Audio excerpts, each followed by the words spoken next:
Now, one of the main points of disagreement at the Financing for Development conference in Addis Ababa lies in this proposal to set up an international tax body, perhaps, as you just heard, along the lines of the World Trade Organization, perhaps. Right now, a lot of tax standards that multinational organizations run on are set by the Organization for Economic Cooperation and Development. But that's something the rest of the developing world isn't happy with. Here's the argument as to why that is the case from Irungu Houghton, an Associate Director with the Society for International Development. At the moment, the 190 countries in Addis are still struggling with whether they want it or not. The civil society organizations have made a very strong case for it. I saw the G77 also endorsed the idea, but I think they're really very far from what the mechanics would look like. But I think one of the things that they are very clear about is that the 30 or so countries that currently control the OECD should not be allowed to continue to dominate the rule-making procedure for global taxation. Is it possible to move ahead with that idea without the OECD? I mean, in the same way we've seen, for example, for years and years and years, we've tried to get the World Bank and the IMF reformed. That hasn't happened. It's always gone to Congress, and American legislators have killed it over there.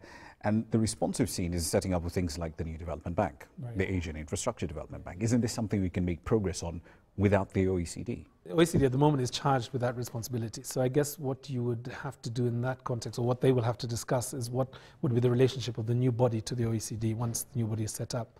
It seems neater to either expand the membership of the OECD or to delineate more clearly what the roles of the OECD would be going forward if there was a global tax body.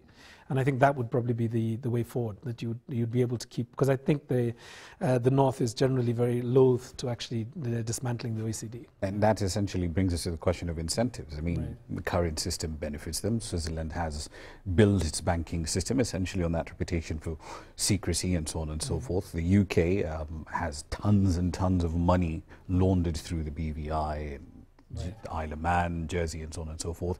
They've got really no incentive to change things, do they?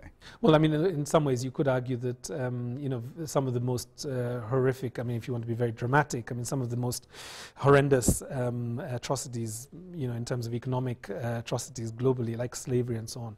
And at some point, the slave master had no reason to be able to, no reason to let it go. The question is actually, how do you shift global public opinion and the conscience of the world so that the voters in those countries actually say, no, we don't want this to be the relationship with the North and with the South, particularly because, in a sense, what could, I mean, an argument we could make is that some of these tax rules are actually responsible for the level of poverty and the level of, I guess what you'd call kind of resource deficits that you're finding in southern countries.